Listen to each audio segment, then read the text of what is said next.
नमस्ते friends, renovation classes dosa की ओर से आपका पुनः स्वागत है। रेट्रेप लेसन के बाद हम अब लेकर आए पोइम्स पढ़ते हैं हम। तो पोइम्स में सबसे पहले ले रहे हैं अपन नोबल नेचर।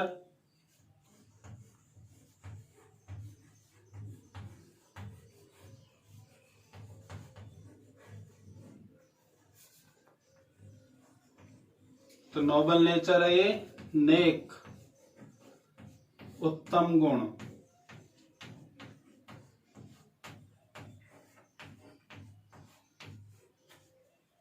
तो नोबल नेचर हम पढ़ते हैं। तो नोबल नेचर में देखिए कवि बेन जॉनसन ने, नोबल नेचर जो कविता है बेन जॉनसन के द्वारा लिखी हुई है। तो बेन जॉनसन इस कविता में ओक ट्री यानी कि बलूत का वृक्ष, दूसरा कैरेक्टर है इसमें लिली, ये होता है कुमुदिनी का फूल। तो इन दोनों के बीच में कंपेयर करके इन दोनों की तुलना फिर की गई है ह्यूमन लाइफ से, मनुष्य जीवन से। तो किस तरह कवि बेन जॉनसन ने इन दोनों की तुलना मनुष्य जीवन से की है और आपस में इन दोनों की तुलना भी की है, तो उस बारे में हम सीखेंगे। तो उसके लिए आपको ध्यान से देखिए। तो इसके डिफरेंस बताते हैं आपको। तो इसमें ओक का पेड़ है, बलूत का वृक्ष है जो 300 सालों तक जीता है, लिली का फूल है जो सिर्फ एक दिन जीता है। तो देखिए इसे चार्ट बनाकर समझते हैं अपन।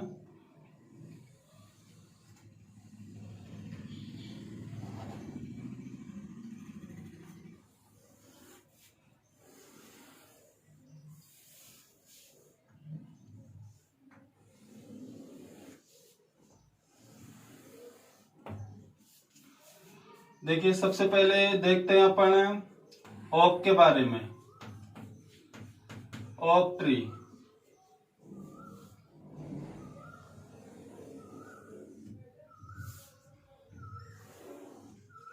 ओक के बाद में इधर पढ़ेंगे अपन लिली के बारे में।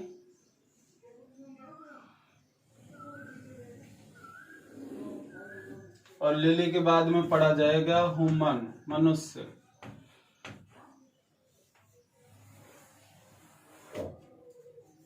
तो देखिए फ्रेंड्स, ओक ट्री, तो ओक ट्री देखो सबसे पहले इसके बारे में देखता है। An oak tree lives for 300 years। Oak tree 300 सालों तक अपना जीवन यापन करता है। दूसरी तरफ लिली के बारे में बात करेंगे तो इसकी जो लाइफ स्पेन होती है, जीवन की अवधि, वो सिर्फ 1 डे की होती है, एक दिन की। इधर आ जाएंगे मनुष्य है, तो मनुष्य की जो लाइफ स्पेन होती है वो होती है 100 years।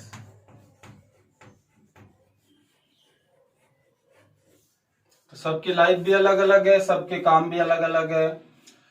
अब इसमें जो ये ओक का पेड़ है, ये देखिए 300 सालों तक स्टैंड यानी कि खड़ा रहता है। 8 यानी पर, 1 प्लेस यानी एक ही स्थान पर। तो ये आंकड़े का जो वृक्ष है वो एक ही स्थान पर खड़ा रहता है 300 years यानी 300 सालों तक। अब ये जो पेड़ है ये देखिए नो फ्रूट यानी कि कोई फल नहीं देता है, फ्लावर्स कोई फूल नहीं देता है, और शेड, शेड मीन्स कोई छाया नहीं देता है। इसके अलावा सबसे इंपॉर्टेंट बात की यह है प्लेजर। प्लेजर यानी होता है सुख, यानी कि मनुष्य की आंखों को यह सुख प्रदान नहीं कर पाता इतने 300 सालों के जीवन में भी। और जब इसकी 300 सालों की जीवन अवधि पूरी हो जाती है तो अंत में देखिए ये फॉल मीन्स गिर जाता है। तो अंत में क्या होता है बच्चों, ये गिर जाता है। किस तरह से गिरता है, एक लॉग यानी लकड़ी के लट्ठे के समान नीचे गिर जाता है। अब लकड़ी के लट्ठे के समान गिरता है तो उस टाइम इसकी कंडीशन क्या होती है, उस टाइम कंडीशन होती है कि बिल्कुल बेल्ड यानी पत्ती से विहीन हो जाता है। इसके अलावा सियर यानी मुरझा जाता है। तो ये बेल्ड हो जाता है, सियर हो जाता है यानी कि पत्ती विहीन हो जाता है, मुरझा जाता है और ड्राई, ड्राई मीन्स सूख जाता है और सूख करके अंत में ये गिर जाता है। तो लोग इसका फिर अपने घरों में ईंधन जलाने के रूप में काम लेते हैं। तो ये ओक के बारे में ये कहा गया है कि 300 सालों तक ये वृक्ष खड़ा रहता है एक ही जगह पर, ना ये फूल देता है, ना फल देता है, ना छाया देता है, और अंत में एक लकड़ी के लट्ठे के समान सूख कर, मुरझाकर और पत्ती विहीन होकर गिर जाता है। उधर दूसरी तरफ देखा जाता है तो लिली की जो लाइफ होती है वो सिर्फ एक दिन की होती है। ये कुमुदिनी का फूल होता है, ठंडे प्रदेशों में पाया जाता है।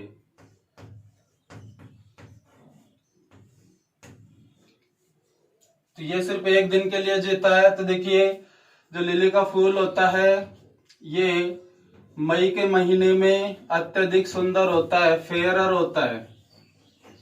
अब फेयर में सुपरलेटिव डिग्री लग रही है, सॉरी कंपेरेटिव डिग्री लग रही है, तो इस बहुत अधिक सुंदर होता है ये मई के महीने में। हालांकि जिस दिन सुबह, जैसे ही सुबह सूरज उदय हो, तो सुबह सूरज उदय होने के साथ साथ जैसे कि ब्लूम होता है, खिलता है, और जैसे ही दिन ढलने लगता है, शाम हो जाती है और कोई प्रकाश नहीं रहता है, तो उस टाइम पे फिर ये क्या होता है, वाइदर यानी कि मुरझा जाता है। और मुरझा जाता है मतलब अब ये काम का नहीं है, दोबारा नहीं खिलेगा। जैसे सूरजमुखी का फूल होता है तो सूरज खिलने के साथ खिल जाता है, सूरज छिपने के साथ ही वो डाउन हो जाता है, मुरझा जाता है, दूसरे दिन फिर खुल जाता है। लेकिन ये कुमुदिनी का फिर एक दिन की लाइफ होती है, दोबारा से खिलता नहीं है इसका फूल। तो शाम होते ही ये मुरझा जाता है। लेकिन ये फूल इतना ज्यादा सुंदर होता है कि इसको व्यक्ति जब देखते हैं तो उनकी आंखों को बहुत अधिक प्लेजरसम यानी प्रसन्नता मिलती है। यानी कि ये लोगों की आंखों को बहुत अधिक प्रसन्नता दे देता है सिर्फ एक दिन के जीवन में। तो लोगों की आंखों को प्रसन्नता देने का काम जो ओक का वृक्ष 300 सालों में नहीं कर पाता है, वो एक दिन में ही कर देता है। ये सिर्फ एक जगह खड़ा रहता है और यहाँ पर ये एक दिन का होता है, लेकिन जो भी बिहोल्डर्स होते हैं, इसको देखने वाले होते हैं, तो वो इसकी सुंदरता के प्रति प्रभावित हो जाते हैं। तो इसी वजह से इसको यहाँ पर कवि ने इसकी तुलना ओक के वृक्ष से की है, और ओक के वृक्ष और इन दोनों की तुलना मनुष्य से की है कि मनुष्य को अपना जीवन किस प्रकार से जीना चाहिए। तो देखिए अब कोई जीवन को महान बनाने के लिए ज्यादा लंबे समय तक जीने की जरूरत नहीं है। जैसे ओक का वृक्ष 300 सालों तक जीता है, लेकिन लोग इसको बिल्कुल भी याद नहीं करते। ये एक दिन का जीवन जीता है, लेकिन लोग इसको याद करते हैं। तो महान बनने के लिए कोई इतना बड़ा जीवन जीने की जरूरत नहीं पड़ती है। अब जैसे मनुष्य है तो मनुष्य के जीवन अवधि 100 सालों की होती है। अब इसमें यह होता है कि भाई एक तो जैसे आंकड़े का वृक्ष 300 सालों तक एक जगह खड़ा रहता है, तो मनुष्य को भी अपने पूरे 100 साल एक जगह खड़े होकर नहीं गुजारने चाहिए। अब एक जगह खड़े होने का मतलब ये नहीं है कि पेड़ की तरह एक जगह खड़े हो गए। इसका मतलब है कि अपने जीवन में कुछ भी ना करना। यानी कि अगर मनुष्य विदाउट टेकिंग रिस्क, यानी कि अपने जीवन में किसी प्रकार का जोखिम नहीं लेगा, तो फिर उसका जीवन व्यर्थ है। देखिए हर काम में जोखिम होता है, खाना खाते हैं तो भी जोखिम है, पानी पीते हैं तो भी जोखिम ही है, अपन घर से कहीं बाहर निकल रहे हैं तो भी जोखिम है कि कुछ हो ना जाए। तो अगर ऐसे कोई जोखिम ही नहीं उठाएंगे तो फिर परेशानी ज्यादा होगी, जीवन न के बराबर हो जाएगा। जैसे आपने on the face of it में पढ़ा, हालांकि सिलेबस में से उसको हटा दिया गया है, तो उसमें भी ये बात आई है कि एक व्यक्ति जोखिम उठाने से बहुत डरता था, तो उसने अपने आप को एक कमरे में बंद कर लिया, ये सोचकर कि अगर मैं बाहर जाऊंगा तो किसी केले के छिलके पे फिसल जाऊं, या कोई गधा मुझे लात मार दे, कोई बस मुझे कुचल कर चली जाए। तो इसी वजह से उसने अपने आप को घर में बंद कर लिया। अब घर में भी क्या होता है कि एक तस्वीर उसके ऊपर, सिर के ऊपर आके गिरती है और वो वहीं पर मर जाता है। तो जीवन में रिस्क उठाना जरूरी है। तो एक जगह खड़े होने का मतलब है कि जिंदगी में कुछ नहीं करना। तो इसलिए आंकड़े की तुलना मनुष्य को इस तरह से शो कर रही है। तो मनुष्य को अपना जीवन किस तरह जीना चाहिए, आंकड़े की तरह या लिली की तरह? भाई आंकड़ा जो एक जगह ही खड़ा रहता है और इसका कोई सेंस नहीं होता है, लोग लास्ट में इसको कोई इज्जत नहीं देते और इसको काट कर ले जाते हैं ईंधन के रूप में। जबकि लिली का फूल होता है एक दिन में ही बिहोल्डर्स यानी इसको देखने वालों की आंखों को बहुत ज्यादा प्रसन्नता देता है। अब जैसे मनुष्य है तो मनुष्य को महान बनने के लिए पूरे 100 साल जीने की जरूरत नहीं है। वो बहुत कम अवधि में भी यानी 25 साल, 20 साल, 35 साल, 30 साल, तो इन उम्र में भी अपने आप को महान बना सकता है, बशर्ते उसके द्वारा किए गए कार्य मिराकलस होने चाहिए, चमत्कारिक कार्य होने चाहिए। जैसे उदाहरण के लिए देखिए, जैसे कि भगत सिंह है, 23 साल की उम्र में भगत सिंह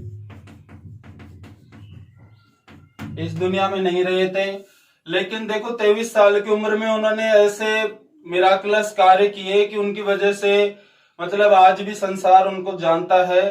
तो अपने आप को महान बनाने के लिए आपको पूरे 100 साल जीने की जरूरत नहीं है, छोटी अवधि का जीवन भी आपको महान बना सकता है, बशर्ते आपके द्वारा किए गए जो कार्य होते हैं वो महान होने चाहिए और लोगों के भलाई के लिए होने चाहिए, उसमें लोगों के लिए बुराई नहीं होनी चाहिए, आपके विचार स्वच्छ होने चाहिए। यानी इसलिए कहा गया है कि यानी कि जो शॉर्ट लाइफ होती है, तो शॉर्ट लाइफ भी क्या होती है, में परफेक्ट भी यानी कि संपूर्ण बन सकती है, में परफेक्ट भी संपूर्ण बन सकती है। किसके द्वारा? कि आपके जो वर्क होते हैं, आपके डीड्स जो होते हैं वो मिराकुलस होने चाहिए और ग्रेट होने चाहिए, जिनसे लोगों का भला हो। तो इस तरह कवि ने, बेन जॉनसन ने ओक ट्री, लिली के बीच में तुलना की पहले तो इन दोनों में, और इन दोनों की तुलना करके मनुष्य जीवन को इन्होंने समझाया इस तरह। तो फ्रेंड्स, अब इसके बाद में पोइम आपको पढ़ाई जाएगी, लेकिन आप ध्यान रखें, चैनल को लाइक करें, सब्सक्राइब करें और शेयर करें, ताकि और भी विद्यार्थियों तक पहुंच सके। अब इसके बाद आपको इसके बारे में पोइम पढ़ाई जाएगी, तो ये तो इसके बारे में समझाना है, बाकी और पोइम से समझाया जाएगा आपको।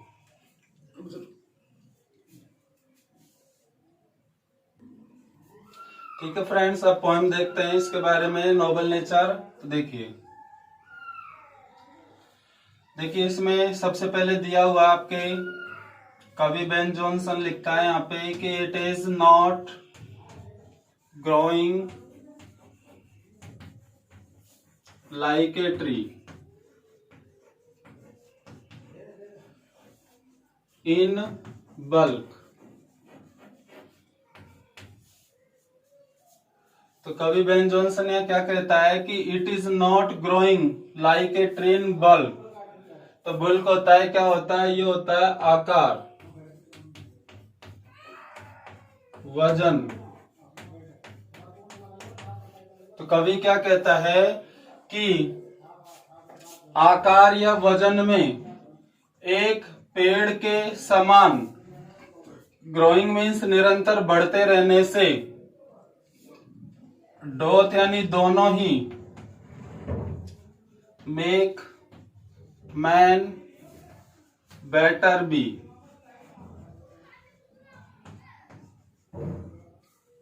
तो कवि क्या कहता है कि इट इज नॉट ग्रोविंग यानी कि बढ़ते रहने से, लाइक ए ट्री एक पेड़ के समान, इन बुल्क यानी आकार में या वजन में, यानी आकार में या वजन में एक पेड़ के समान निरंतर बढ़ते रहने से, डोथ मेक मैन बेटर बी। तो ये चीजें मेक मैन बेटर बी यानी कि किसी मनुष्य को बेटर बी में सर्वश्रेष्ठ नहीं बना देती है। यानी कि एक पेड़ के समान आप बड़े हो जाओगे, उसके समान मोटे हो जाओगे, तो क्या सिर्फ उसी से महान बन सकते हैं? तो ये चीजें आपको महान नहीं बना सकती है। तो इसलिए कवि कहता है कि एक आकार में पेड़ के समान निरंतर बढ़ते रहने से कोई भी व्यक्ति महान नहीं बन जाता है, वो सर्वश्रेष्ठ नहीं बन जाता है।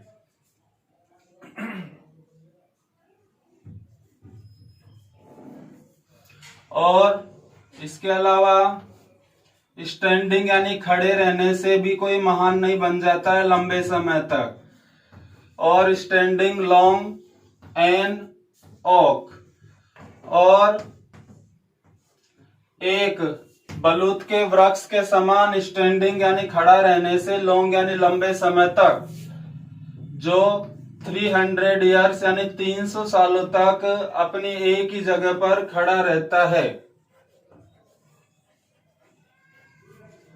और 300 सालों तक एक बलूत के वृक्ष के समान लंबे समय तक खड़ा रहने से भी कोई व्यक्ति महान नहीं बन जाता है। जो बलूत का वृक्ष टू फॉल यानी गिर जाता है,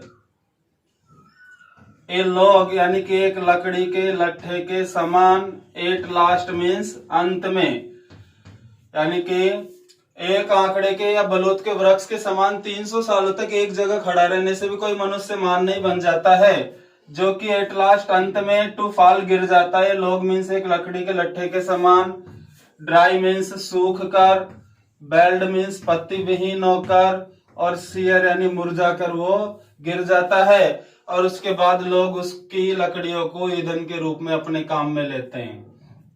जबकि ए लिली यानी कि एक कुमुदिनी का फूल, जबकि ए लिली ऑफ ए डे, जबकि एक दिन के लिए जीवित रहने वाला कुमुदिनी का फूल जो होता है वह इज फेयरर यानी कि अत्यधिक सुंदर होता है, वो अत्यधिक सुंदर होता है।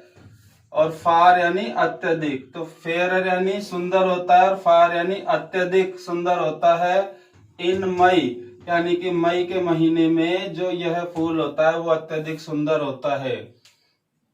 आल्दो मीन्स यद्यपि, आल्दो मीन्स यद्यपि, इट मीन्स यह कुमुदिनी का फूल, फॉल्स यानी कि मुरझा जाता है, एंड डाई यानी कि अब मरना मुरझाना वही है। तो क्या हुआ कि यद्यपि इट मीन्स यह फूल फॉल्स यानी गिर जाता है, एंड डाई यानी मुरझा जाता है, दैट नाइट यानी उसी रात्रि को, यानी जिस दिन की सुबह यह खिलता है तो उसी रात्रि को यह मुरझा भी जाता है, यानी एक दिन का इसका जीवन होता है।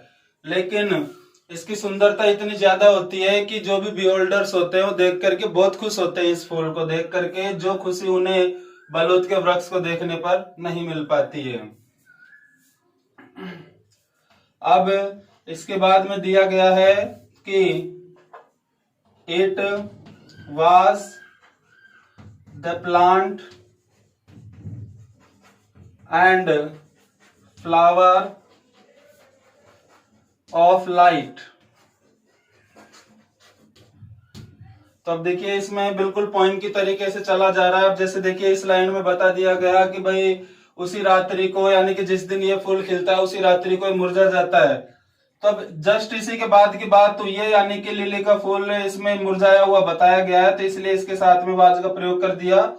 तो इट वाज द प्लांट यानी कि यह एक पौधा था, एंड फ्लावर यानी फूल था, ऑफ लाइट यानी प्रकाश का, प्रसन्नता का।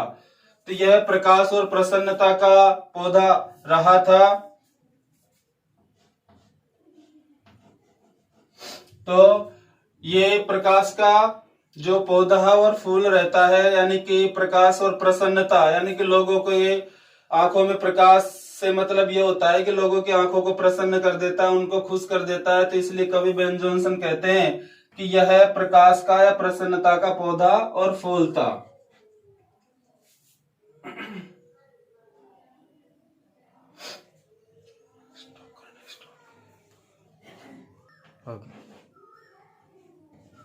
And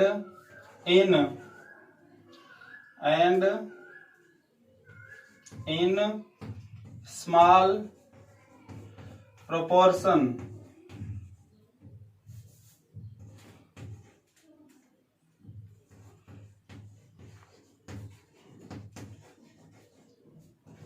we just beauty see।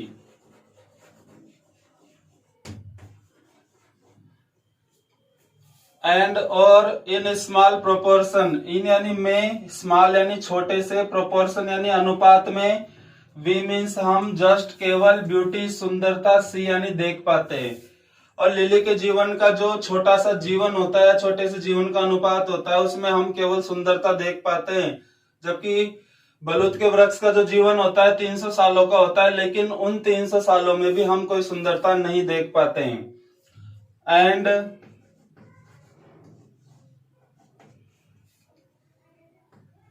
Short major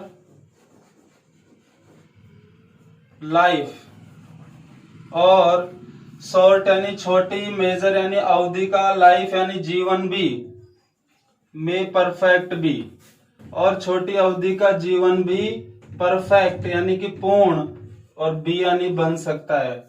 तो कवि कहता है कि इन स्मॉल प्रोपोर्शन यानी लिली के जीवन के छोटे से अनुपात में हम केवल सुंदरता देख पाते हैं, और शॉर्ट मेजर्स लाइफ यानी कि शॉर्ट मेजर लाइफ यानी छोटी अवधि का जीवन भी में परफेक्ट भी यानी पूर्ण बन सकता है, बशर्ते आपके द्वारा जो किए गए कार्य होते हैं वो अच्छे होने चाहिए ताकि लोग आपको याद कर सके।